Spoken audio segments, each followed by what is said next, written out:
Okay, Reds, it's Dave's LFC Chats. Hit the like, hit the share, give us a sub, show us you care. That's copyrighted, by the way.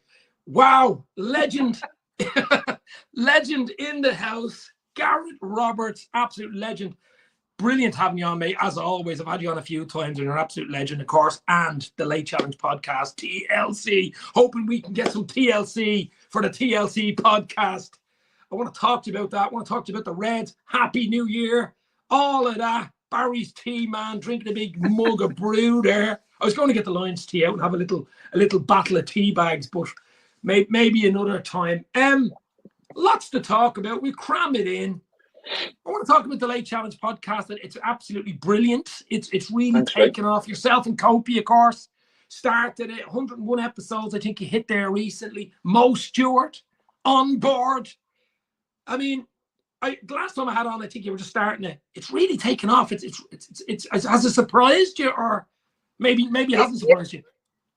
Look, it was just sort of like, obviously left the Anfield Wrap and then started to sort of miss, doing that kind of thing, really. Also just thought, it'd be nice to talk about other stuff as well, not just football. And anybody who's watched it will tell you that, me and Copey have talked about all kinds across all of those episodes, because there's the 101 free shows that you've mentioned, but then there's another, I think it's 89, 90 around that mark, subscriber shows as well, because what we do is we do 2 hours a week, one free, one subscription. So only you can subscribe from £4 a month to get, so £1 a week for the extra show. Just that helps towards the studio costs and all that. And look, it was never like, let's completely go for it. Let's put content out every day. Let's be on the internet every day and tweeting this and tweeting that and all that. It was just more like, you know what, we enjoy doing stuff, so let's do some stuff and just see what happens. And yeah, as you say, we hit 100 shows the other week. Copey's decided to move on to pastures new. Nothing's happened or anything. We're still friends. He's still he's still on the substitute bench, if you like. He just wants to, focus on other stuff. So Mo very kindly stepped in. I've always got on well with Mo. I'm sure people know Mo from the Anfield Wrap and other places. So it's going to be me and Mo now every Monday, 5 o'clock, chewing the fat about the Reds, life, Liverpool, whatever comes up, really. And then a bit more of that in the subscription show straight after as well. But yeah, look, it's doing all right, mate. You know what I mean? It's paying for itself with a little bit on top. I'm not going to be sort of putting a deposit down on a Ferrari anytime soon, but it was never sort of, it was never the intention for me. It was just like, I enjoy doing it. I like doing it. And we built up like a little nice community around it. Like the other week, we did the 100th show, but then on the subscriber show, which was like Copey's last show, if you like, we got loads of people to just jump on a Zoom. We had about like 30 odd people, I think, on one Zoom, and then we recorded this big chat. And it was, as you can imagine, it was quite like sort of chaotic and everything, but it was good. It was entertaining. Like, some one of the subscribers, Stuart, who lives out in Thailand, was like a bit of a star of the show. Never spoken to him before in that way. Not sure he'd been on Zoom that many times either. But it probably reminded you of COVID. Remember all those Zoom things we were doing during COVID? Remember? Yeah, when you used to have like a little drink with your mates or whatever when you couldn't go out. Yeah, it was a little bit like that. So it's nice, and like people say to me all the time that they like the show and keep it going, and the majority of the comments we get about it are positive as well. So it's just for that, really. And look, other stuff that I am doing and have been doing in the past, it sort of helps with that as well. So, my full-time gig, if you like, now is I'm doing comms for Spirit of Shankly. And obviously anything that's happening around that, or any campaigns you might be involved in, or anything I want to say, well, I've got a guaranteed platform on the Late Challenge to go and say it, as well as other places. So, yeah, it ticks a lot of boxes. And look, as I say, I enjoy it, and I enjoy having a chat about the Reds. I enjoy being a gobshite, Dave. I've got to be honest with you. So, do you know what's good as well? I like the way you, as you said, mix it up. You can talk about Liverpool. You can talk about taste, the flavours of crisps or beers or chocolate bars or comics or cartoons when we were kids. That type of thing. I'm a mad 80s freak. I love retro stuff. So, stuff like that. I just think it brings different people in, brings different, ages, groups, and male, female, whatever, Yeah, exactly. So, like I say, there's hardly ever been, certainly in the subscription part of it all, there's hardly ever been sort of a crossed word in the comments or anything like that. Everyone seems to just sort of get on with each other. I think I can remember one instance in the. There's always one. In 2 years, I can remember maybe one argument, and that was when we ventured into the field of politics during the election, and even then, it wasn't really controversial what we just said. I just said Nigel Farage is an absolute knobhead, which is a viewer standby. So someone didn't like me saying that. So there it is again. Whoops! It's gonna go viral. It's going viral. Elon Musk could be fucking texting you next. Where do you see that? Did you see that stuff about Elon Musk looking to buy Liverpool? What kind of bullshit is that? I know there's some family ties to Liverpool going back 100 years. Or something. It seems to be ramping up by the day, doesn't it? It's like, oh yeah, he's got a scouse now. It does actually. It's worryingly ramping up. Best mates with the Beatles, and his granddad built the Liver building or something, and yeah, I don't know. It's like seems to be like a new escalation every day, but.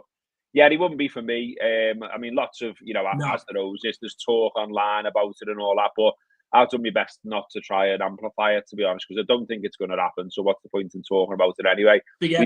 Forget about it. Yeah, Spirit of Shankly did have a journalist, getting in touch saying, do you want to make a statement? And it was like, about what? His dad doing an interview. You're all right. People say they're interested in buying. We won't even talk about it anymore because we're only giving it airtime, I suppose. Let me forget about it. But back on the Spirit of Shankly, anyway. I seen the thing you did recently. I think you were talking to Carragher, and it was all to do with pricing fans out of the game. I know you were talking about the COP, but it's basically any team really being priced out of the game, and fans going there, fans going years, even a fan going once. You were talking about getting a mortgage out. We didn't nearly like getting a mortgage out to go to a match day at the moment. The price of shirts, the price of memorabilia, it's absolutely crazy. And when you look at all the corporate sponsorship, and you look at all the branding, and you look at Adidas possibly coming in next year, and the Nike deals and all this type of thing, and the TV money. Don't forget the TV money. Yeah. The gate receipts. They're big, we've nearly 60,000+ Anfield now, but they're certainly not paying the players' wages. You know what I mean? No, absolutely not. I don't think it is. No, look, that's our view as well, that, the general admission tickets, the season tickets, the revenue from that does not make a tangible difference to the playing squad. And it certainly doesn't make a difference if you're just putting it up small amounts every year. Like, if you're putting it up by 2%, 3%, whatever it might be, and you're raising another couple of million, well, what's that to the club? But what it is to the fans, they're the ones that can least afford. We're the ones who can least afford it and all this. And I think some of the arguments that you often get, not from Liverpool necessarily, but just from the Premier League, from Richard Masters and stuff like that, you get things like, grounds are full and all that kind of stuff. But there's no doubt about it, as you just said, Dave, that, they are, as the campaign goes from the Football Supporters Association, they are exploiting our loyalty. They know that they can keep squeezing us, that they can keep finding ways of getting more money out of us. And it needs to stop. There's no need for it. I mentioned on the show you're talking about, on the overlap with Carragher and everything about... Was it Bayer Leverkusen, I think you mentioned? Their model. Talking about, well, it's not just them. There's plenty of others, but basically, a lot of the teams in Europe, you can get season tickets for like 175 quid. Kids can get one for less than 90 quid. And then you look at what we're paying over here, and it's like, well, I don't quite understand. And people say, well, yeah, what about players' wages? Well, how do fans influence that exactly? That is management of the club and management of the league. Yeah. And, there are many arguments, but, one would be from me that if the clubs can collectively come together and agree that all away tickets in the Premier League are £30, which is what we currently have, that was lobbied for, pushed for, protested for by fans. They can do it again and say, we won't target concessions. We won't keep putting up home prices, and we'll compete on other areas, because the problem is that it's a competition. And so one club puts the prices up, another sees it and goes, well, we'll have to put ours up. So where does it stop?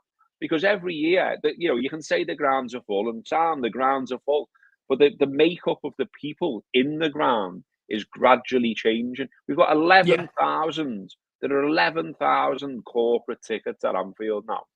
Meanwhile, the season ticket waiting list is closed. No one can go on it anymore. And slowly but surely, the people on that list will die, right? They probably want about 50-50, you know that? They want 50% prawn sandwiches. We've already got the lowest season ticket, percentage-wise. We've got the lowest number of season tickets in the league, I think it is, or certainly close to. So it's like, there is a targeting of the richest fans, not just at Liverpool, again, across the league. And we can't just sort of stand aside and wave this through, because you think about, yourself, Dave, you've been to match plenty of times. You think about the passion on the cop, you think about the flags, the banners, the noise, the atmosphere, all the culture that is around Anfield that we love. That's wrapped up and sold around the world. Yeah. And then, and look, I have no problem and never have had a problem with people from all over the world coming to Anfield. I love it. But when they come to Anfield, what do they want to see? To see exactly what I've just described. If you keep putting the prices up and they just go up year after year after year, and more people drop off, and more it's about who's got the deepest pockets, eventually you're going to price out the people that make the flags, that make the banners, that go home and away, that create the songs, that have coaches and groups that have been going for years, tight little groups that will, on an away trip home, they'll dream up songs, and eventually those songs will migrate to the cop. All that culture will be broken down eventually if you just keep putting the prices up. And what we'll have is, and you can see it at some clubs abroad already, you just have spectators rather than supporters. So the ground might be full, but nothing really happens. Do you know what I mean? Yeah. You might, the atmosphere just drains. There's no atmosphere. It's just you might get a bit of noise, obviously, when a goal's scored and things like that, but you don't have that visceral roar. You don't have the songs. You don't have the passion. And I saw Kieran Maguire, the football finance expert. He's got his own podcast, Price of Football. Yeah. He was on that overlap as well, and he was talking about the Kop, and he was talking about Anfield, and he said this season the Kop, the atmosphere at Anfield has won Liverpool points. You think about the Brighton game. We went 1-0 down. We ended up coming back. The atmosphere that day was brilliant. It was, it was Anfield at its best. Real Madrid's another one. So that is like that's what differentiates us from a lot of other football clubs. And so my argument, Spirit of Shankly's argument, a lot of fans' argument to the club is save that culture, save the Kop, keep it affordable, so the people who do sing, shout, create the passion, banners, flags, all of that, so they can keep coming, so they can keep going, so they can pass it on to the next generation. But what's happening more and more is you'll have a granddad that went the match, you'll have a dad that went the match, you'll have his son who went the match, but the son's son,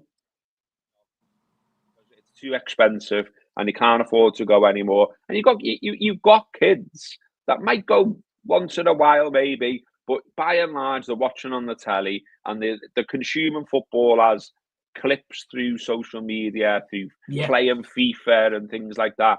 And we are breaking down slowly but surely the football culture in this country, and I think that's an absolute shame. And we'll get more and more American owners as well. They've got a majority now, in fact, in the Premier League. It's 20 teams. I think it's 11 or thereabouts, maybe more now, that are in American ownership or part American ownership. So we're getting close to a point where they could make decisions, because it's 14 clubs in the Premier League vote for something. Then they can make decisions. Well, you know what those decisions will be, don't you? You'll be playing Premier League games in the States and in Saudi Arabia. Exactly what I was going to say, Dave. That's an absolute guarantee. Well, we've seen our own chairman give an interview and say that that is his dream. Tom Werner said He wants to see that happen. And then obviously John Henry was told the quotes and was like, "Oh yeah, well, like, that's just Tom's view because that way it's not like a club stance or anything. Like it's quite clever how it's it's floated out there, but we're not saying it's going to happen, but it's floated out there for a reason. Let's be honest. But how does that work, Dave? Because Liverpool's home games are played at Anfield.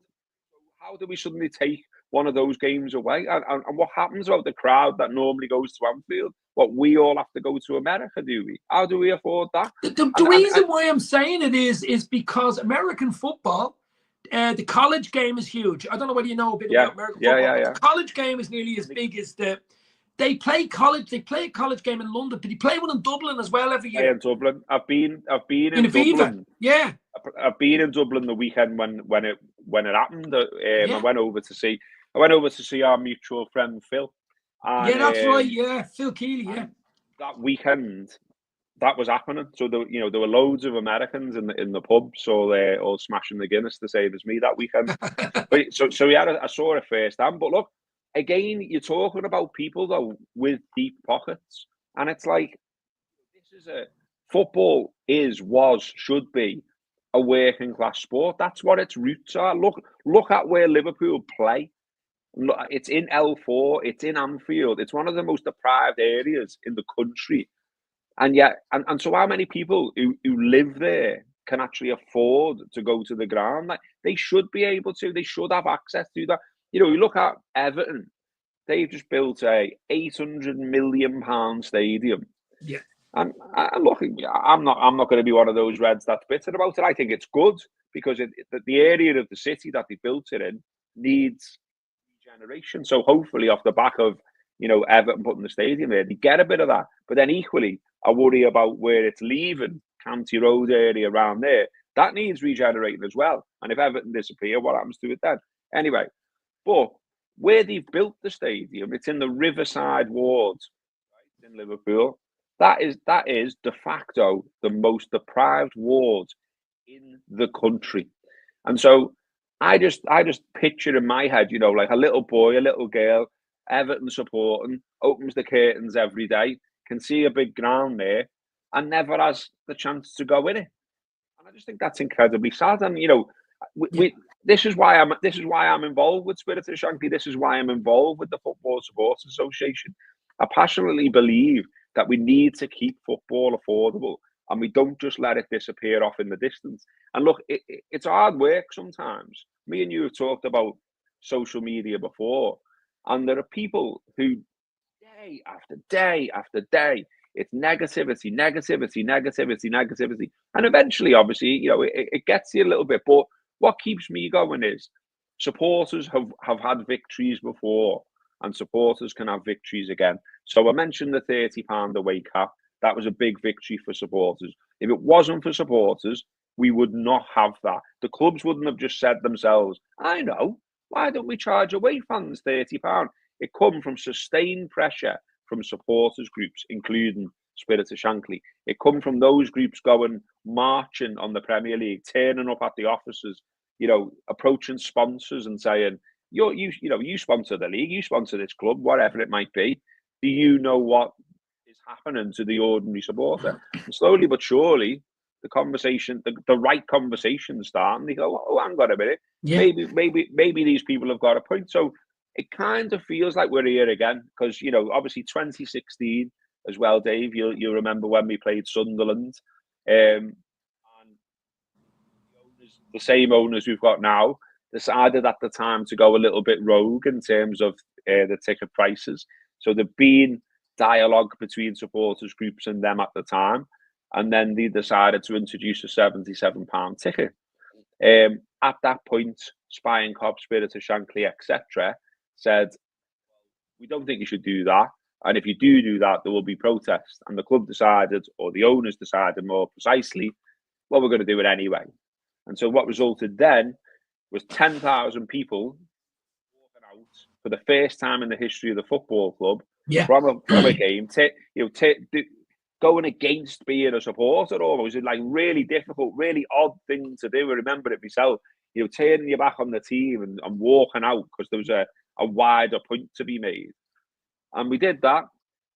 owners U-turned. It got huge, massive media coverage. It was on Match of the Day. It was on every national newspaper, radio, television, all around the world. They realised that they made a mistake. They realised that they pissed off an awful lot of people, and they U-turned on it. And we don't have £77 tickets now.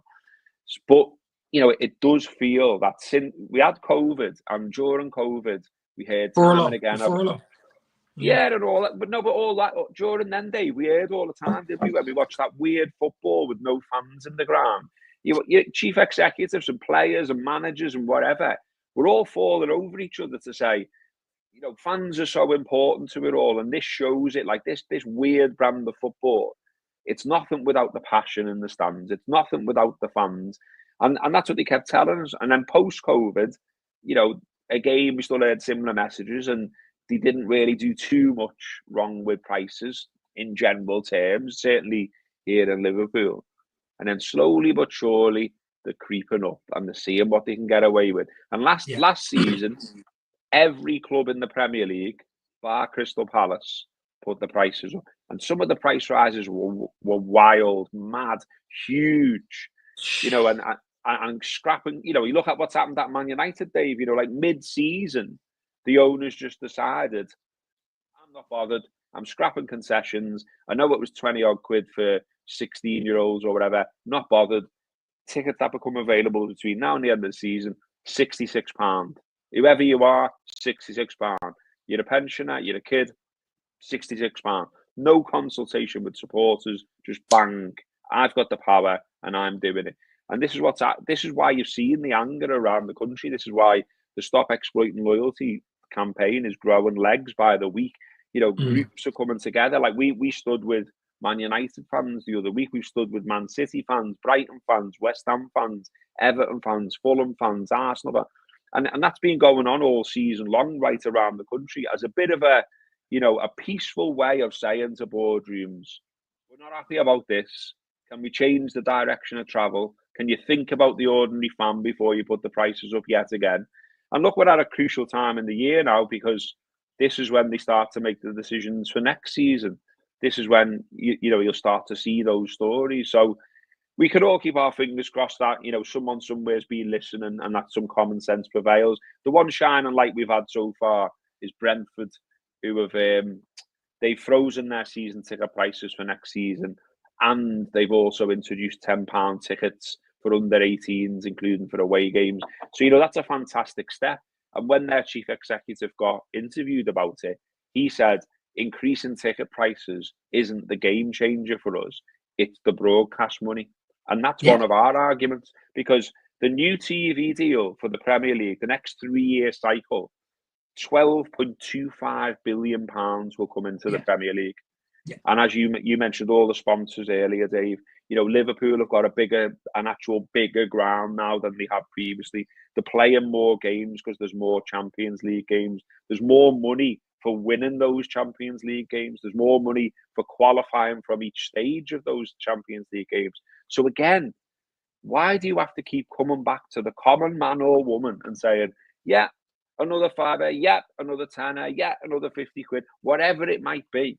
Because it feels like it's at every turn, doesn't it? Because it's not just paying to go to the match. It's your Sky, it's your TNT, it's your food, it's your drink, it's the kits for the kids. It's everywhere. It's everywhere you turn, and it's like, can we just stop?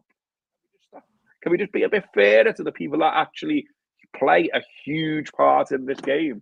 Anyway, I'll stop ranting now, Dave. No, that's brilliant. This is going viral.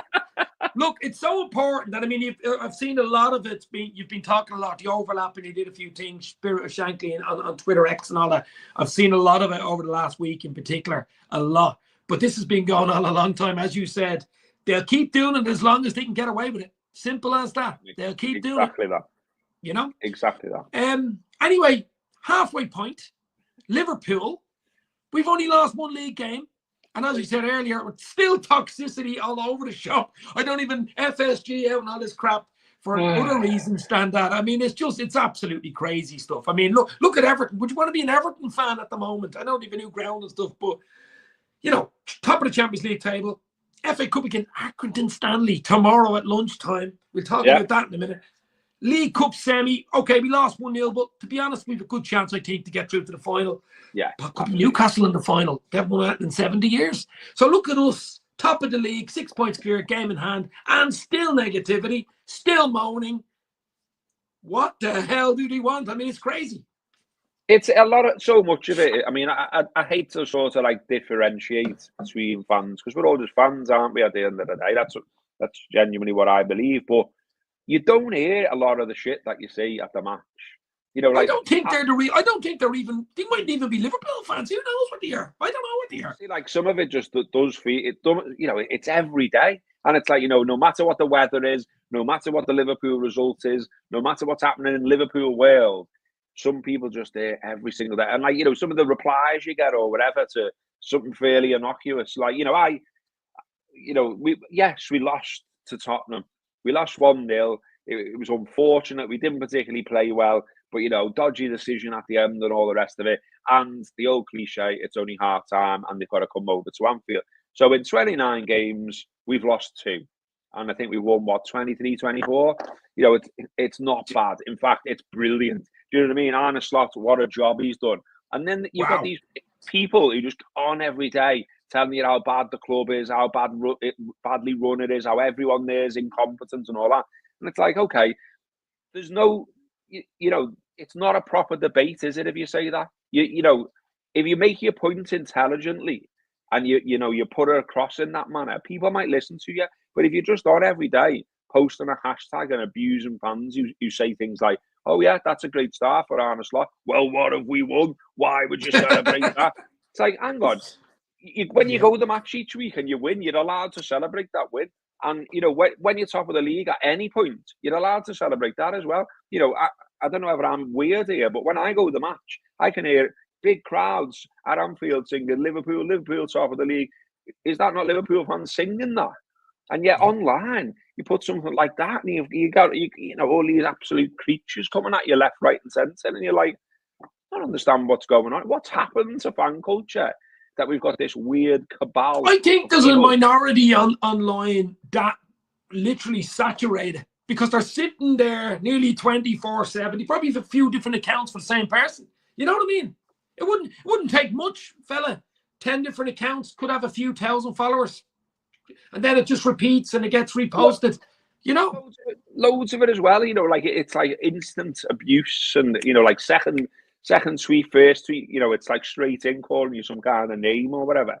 And like, you know what, if you just like had a normal conversation with me, I think you'd probably find that I agree with a lot of the things you say, and it's just the way you go about it. So like, do I think Liverpool should go out and strengthen the squad in January? Absolutely. Yeah, am I worried that we might run out of steam? Yeah, a little bit. You know, Gravenberch's played too much football already. I'm worried about how the midfield would look if something happened to him, and touch wood that it doesn't, because he's been absolutely brilliant. He's solved that number 6 position. There are other players who can play there, of course, but they're not to his level, not to that level he's been performing at this season, because he's right up there as, if not the best, one of the best in that position in the league right now. So, yeah, I'm worried that we haven't got another sort of specialist really for that. I'm worried about the cover defensively. I'm worried about, you know, well, that's about it, really, to be honest with you. I'm not worried about too much more. I think the squad. Are you worried about the contracts? I didn't want to bring them up because you were talking about 4 hours about them. But again, no, isn't that obvious? Do you know what I mean? It's like, it's discussed every day. Every single media conference, someone asks about it. It's in the newspapers, it's on the radio, it's on the television. Everyone's getting stuck in about it and saying, how did it get to this point? Why aren't they signed? Why can't you get them signed? Why have we got this distraction? All of those things. And who disagrees on that? No one. Is anyone going, I think it's been handled absolutely brilliantly, well in the Reds, well in FSG, well in Richard Hughes, well in whoever you want to blame for it. But again, it's not done with any nuance. It's not done with any intelligent debate sometimes. And it's like, why not? Like, why can't you say things like, here's what I think. And if I imagine I put these things out as tweets, what my replies would be like. So if I said, okay, can we rewind and try and consider about how we got here? Because it is a shit show. There's no two ways about that. You don't let 3 of your best players at the same time arrive at this point where they can all leave for nothing and they can talk to players officially now even though they talk to clubs initially Agents. now, Yeah. even though they do anyway. We all know that goes on. So if we wind all the way back, so when Jurgen drops his bombshell and in the middle of a season, no one knew, no one saw it come and said, actually, I'm getting off, I've had enough, I'm tired, I can't do it anymore, all the rest of it. We go on and do what we do, and we win a trophy that season, run out of steam in the league, blah, blah, blah. If you're any of those players' agents, or the player themselves, or their families, or even all of the above, I imagine somewhere amongst all of those people, that someone will go, do you know what, I'd just hang on here.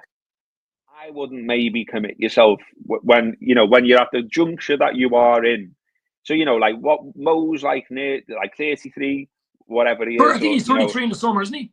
33 in the summer. 33 in the summer, that's right. I think Virgil's 34 in the summer, and Trent's 27 October or whatever. So the three of them are at like a pretty crucial stage in the careers, aren't they, in terms of contracts, committing to a club, all of that kind of stuff. So that's an aspect. Jurgen getting off's an aspect. What's Liverpool going to look like? What's their ambition like? And what's the new manager like is an aspect. Now, what I would say is we're now halfway through the season, as you said, Dave, and by now we know that Arne Slot is the business, is the man. We've got another brilliant manager, more than capable of taking us to silverware. So if that was the issue, now what's stopping them? And I don't know. This is the other thing. None of us know, do we? Because Virgil hasn't said a word about it, and no one from his camp said anything about it. Mo, well, he's done his stuff in public, and that seems to be his way. And I'm not into that. I don't like it. I don't like creating headlines for no reason, and I wish they all just cracked on with the football. Trent, well, we've had noise around him, obviously, because Real inquired about taking him in January and all that. And then people start reading into things when he puts in a bad performance and even turn on their own player when he's on the pitch, when he's wearing a red shirt, when he's playing Man United, which I'll never understand. You don't turn on your own in any circumstance as far as I'm concerned. So all of it, Dave, is obviously a shit show, but equally, it's not without, like if you stop and think like that, because I've mentioned Klopp going, but, all the team that basically saw contracts out got off as well, didn't they? Do you know what I mean? And then we had the fella who come in temporarily, and, some might say he's done a decent enough job because I'm sure he worked on, say, McAllister, Szoboszlai maybe, and things like that. Okay, but then he's out the door. Then there's other people, and then Edwards is back in, and then there's a new structure. Blah. There's been loads of change, and in fact, I was worried about all that flux and all that change, and I thought this season we'd be third transition. or fourth. Yeah, I did not for a minute think we'd be where we are now. So again, it shows you what a brilliant job's been done. And okay, now I'm like, I've run out of reasons now. I don't know why they're not signing. I don't know if the club's being stingy. I don't know whether the players are being greedy. I don't know what the balance between those two posts is. I think through what it's probably I've heard, all of those together. It's probably all those things you just said. Yeah, and with Trent, it does feel, doesn't it? The mood music is that he wants to go. Yeah. And you've had the bromance between him and Bellingham for a long time, and Real Madrid, you would think, to come and try and do what they did in January, they're encouraged by something or other. It's a bit of a coincidence otherwise, isn't it? So all of that suggests that, ultimately he'll probably go. And that's a shame because he's a talent, and it's a shame because he's a local lad, and it's a shame because you'd love to see him stay and go on and win more things. And you know what, we can all read into things and maybe we all get it wrong, but we all try and do it anyway, and we can't help ourselves because we're football fans. The thing that sort of made me go, oh, hang on, was when he did that interview with Sky and he got asked about the captaincy. And I always had it in the back of my mind that he'd said in the past, I want to be the captain of Liverpool. And when he got asked about that, he said, well, I've done that, haven't I? And I thought, well, no, you haven't, because you're not the de facto captain. You've captained Liverpool. You've wore the armband, but you're not the Van Dijk or the CBG, you're not you know what I mean? Exactly. And that's what I think he used to state was his aim. And when he twisted that a little bit and changed that, I thought, Yeah, I've had the feeling even before Christmas that I think Trent is more likely to go in the summer to Madrid. Mo will probably sign a 2-year deal. I think he probably want 3-year, but I think Liverpool are offering 2, and I think maybe Van Dijk. I think Van Dijk's probably the closest to sign. There's no reason why he shouldn't sign. Yeah, I think the other aspect, mate, is that they're all, it's all a little bit of a standoff, isn't it? So, with again, try and think about it. If you're the player, the family, or the agent, if you're in the Van Dijk camp, you're probably like, hang on and see what does Mo get, and then it's a horrible way to be thinking, though. It's a horrible way. It is horrible, but it's reality, isn't it? Because it's like, it's reality, okay, if Mo ends up Mo's already the highest paid player. Yeah, I know in the history of Liverpool Football Club. And deservedly. Absolutely, he's an absolute genius. He's brilliant, and I'm absolutely praying that he stays. But the idea that the owners have been some kind of tight wads with him or something. He's on the most money that this club's ever offered any player ever. One of the highest wage bills as well. Well, he's only one of the top 3. He's on similar money to Vinicius Junior, Salah. So it's not bad, is it? And you would imagine they're not asking him to take a pay cut. So you would imagine, educated guess, it's probably around length of contract, or maybe, the guarantee of money versus, hitting various, like however many milestones. Or maybe it is the fact he wants 3 and they're only offering 2. You wouldn't know. Exactly. You wouldn't know. Exactly. So I'm like you, I think he signs in the end, Mo. I think it's all a bit of a standoff to see what's the best we can get. The club on the other hand, they're probably like, how do we keep him, reined in, because we don't want our budget on the wages disappearing off into the distance. We need to keep a bit of a ceiling on it.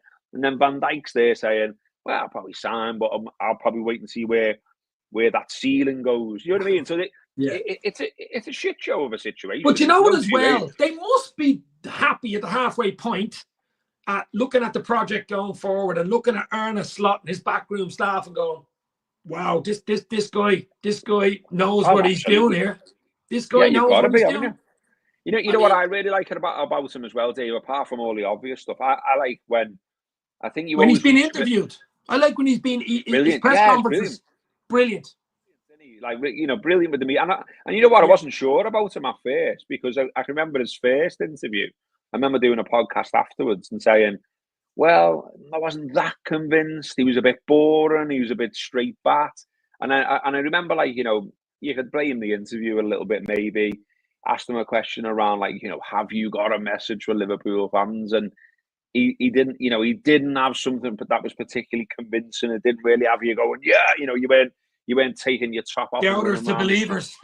Yeah, no, there was none of that. He hasn't got that. He's not that kind of speaker, is he? But what his actions speak louder than his words, though, haven't they? But what I like is, the stuff it always happens, doesn't it? Stuff starts to come out once the players have got to know him a little bit. And I like the stuff about, Mo said fairly recently, where he said, he'll confront you. He'll be in your face. Yeah. And this going back to the point I made about Trent, people are actually booing him in the ground and thinking that, that provides some useful service. Like, I don't get it, because it just provides negativity in the ground in a game we're trying to win. It potentially makes a player who's already playing badly play worse. It also potentially pisses other players off, because a boo is not a specific noise. A boo hasn't got Trent's name on it. It's just a noise that you hear coming from the stands. And every player, every human being in there will go, ooh. And it could even lift the opposition, so it's counterproductive. And it's like a crescendo when you're in the ground, isn't it? It just gets louder. The boo. I don't get it. I honestly don't get it. But Slot didn't get it, did he? He didn't. He asked before that match for that not to happen. He said, "I'm sure players will understand." But my point was going to be about Slot is, you can bet your bottom dollar, given what we know about him, that when we're all in the ground or watching on TV and saying, what's Trent doing on that first goal there? Why is he just jogging around lackadaisical? Yeah. Well, he doesn't look like he's putting it in. Slot will have him. Slot will be like, here's my iPad, here's my clip, here's you. He did. He actually mentioned it. I don't know whether you've seen it in his presser the other day. Someone asked him about Trent being a bit lackadaisical in the defending for the United goal. And he did mention that he brought him in to go through the video or the mistakes. That's what he does. There you go. Yeah. So again, let's leave it to him. rather than us like getting stuck into our own players. And you know what was brilliant, mate? And I know we got beat, but I really liked about Spurs in midweek that when he came on, you could hear the away fans singing his name. And I was like, straight away, I was like, yes, that's what supporters do. Support. Get behind the lad. He's still a red. He's given 20 years of his life to this club, and we've still got things to win this season. Let's go and win the lot. And a Trent who's playing to his best can help us get there. So let's get behind the lad. And he was good. He was good when he came on. Nearly scored a goal. Yeah, I know. Steered off the line. Yeah. Yeah, getting into the box, providing passes into the box, positive influence. So it just shows you. As you just said, look, it's not disturbing Van Dijk or Mo Salah either, because they're playing brilliant. They're probably playing just as well as they've ever played. The squad we have now, we could add to it. There's another 2 or 3 weeks left if we do or if we don't. I'd like to actually see Chiesa sometime. That'd be nice. I think he might get a start against Accrington Stanley tomorrow. I want to talk to you about Accrington Stanley, because even back over here in Ireland, Dublin, we all know the 80s ad with Ian Rush and the Milk Cat. It was over here as well. And, you know, it was a brilliant ad. I actually, for some reason, clipped it last year just for the ad. It was a Liverpool iconic ad, you know. But that's what football's all about, isn't it? Liverpool, Accrington Stanley, 12:15 tomorrow at Anfield. Isn't that what it's about? FA Cup. Yeah, it's absolutely brilliant, mate. Look, you know, I've been to watch Accrington Stanley when John Coleman was the manager, because we got to know him a little bit through the rap. Andy Heaton in particular, you know, got on well with him. We had him on podcasts and stuff like that. And he used to be a teacher in Highton, where I'm from, and he's from Kirby. A lot of people know him from, he used to play like a lot of non-league football locally as well. And he was one very much, and it's still the case at Accrington now, where he brought a lot of Scouse lads play for Accrington Stanley. They did used to then, they still do now. Obviously, the stuff's gone viral about the lad where he's watching the telly and the Liverpool draw comes out. Oh, brilliant. Brilliant, isn't it?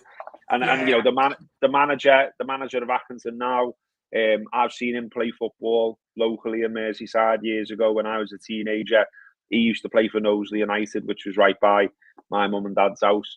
So, yeah, there's a lot of links to Merseyside. It's obviously only in Lancashire. And, yeah, it's a proper romantic tie, isn't it? I mean, there's not too much of it. You know, it seems to be there's a lot less shocks these days, maybe. Maybe that's just sort of bias in my mind or whatever. And, look, I'm not counting my chickens until we've actually beaten them. But it's brilliant. Look, it's brilliant for Accrington in that, you know, they haven't got a lot of money. I've been to their ground. You know, it's a fairly well-run football club at that level. But, you know, they don't get big crowds. They got up to, you know, League One and stayed up there for a good few years. And they had some, you know, really big away supports coming to Accrington and boosted the coffers and all that kind of stuff. And like I say, when we went, we had a brilliant day out, you know. It was absolutely brilliant. It was really good. Real, like, community feel to it all. You come proper football, yeah. You come out the ground. There's like there's a pub right on the corner. Basically, like, you know, tip the ground straight into the pub. Everyone's in there talking to loads of the locals and all that kind of stuff.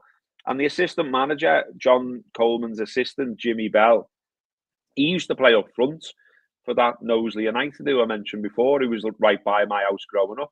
So in the pub, I'd had a few by that point. And so I went up to Jimmy.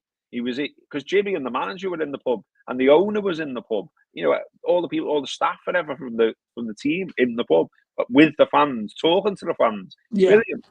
And we're talking to John, we're talking to Jimmy. And I went up to Jimmy and just said, I remember you playing for Knowsley United up front, you and Dave Siddle. I said, you were brilliant. I said, you banged loads of goals. I remember you as a kid, like. And this fella sort of like this arm come across me, and he was like, "I'm not having this." He's like, "Has Jimmy paid you to say that?" And I'm like, "No." I said, "I genuinely watched them banging goals in for those." And it was the chairman of Accrington Stanley. Oh, he heard me say that. Brilliant. And he was just having a bit of a laugh, and it was great. So look, you know, the money will be really, really useful for them. It'll keep them going. You know, they might be able to improve the ground and things like that. Like, I always remember that the club I keep banging on about here, Knowsley United. They, Mike Marsh, who used to play for Liverpool, he was at Knowsley United. And Knowsley United sold Mike Marsh to Liverpool. And I think it was It was about 50 grand. It was lights for the. It was bulbs for the floodlights. It was seats for the stand, and they even got a full 20 odd kits, an old Liverpool kit, and Knowsley United used to play in this old Liverpool kit. I've got photographs somewhere of Knowsley United holding up a trophy, and the whole team are in candy Liverpool. Oh my God, that's unbelievable! Candy so it's brilliant.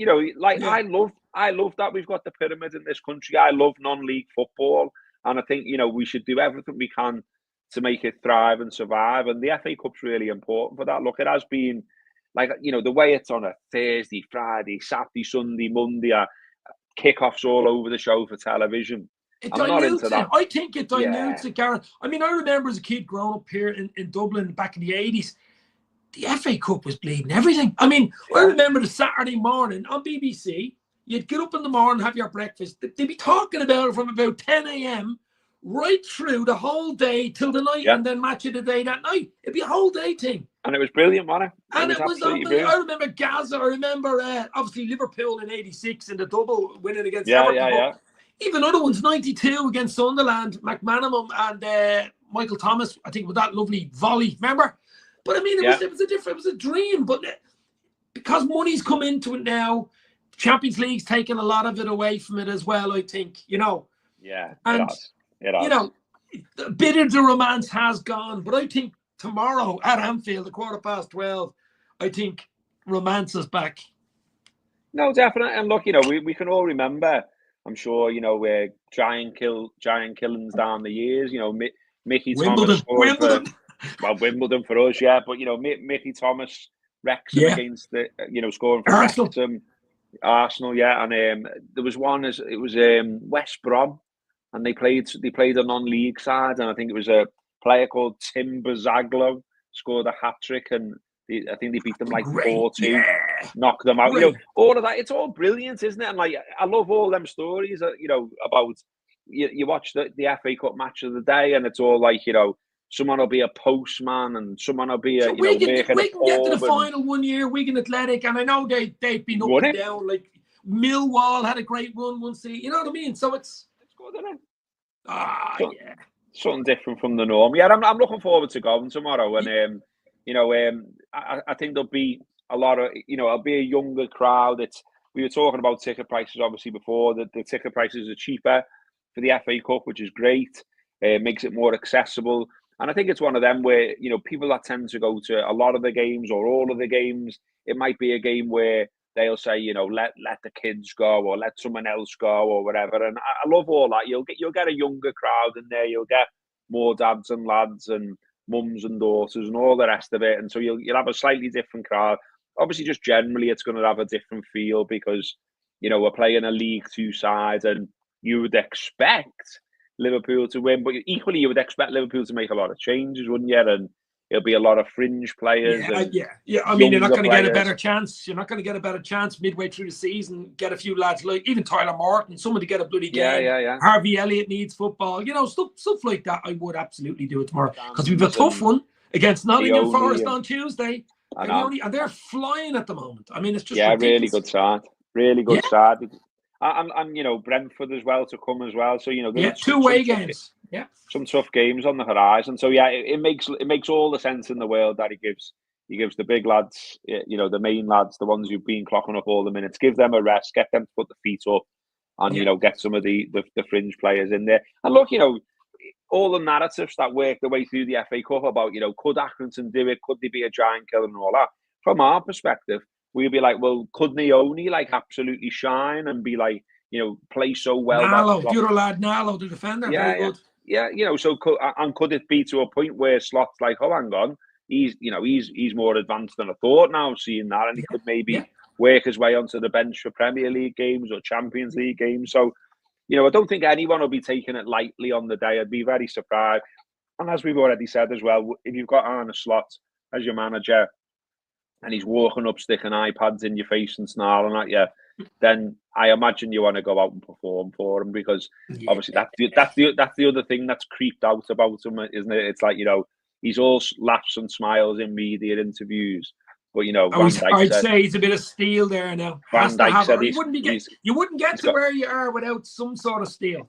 No chance. Yeah. So he's got a bit of an anger on him when he needs to, I think, which is you need that, as you say. So look, we're gonna leave there 50 minutes in, and we chatting away forever on this thing. There's Loved so it, much to Dave. talk about.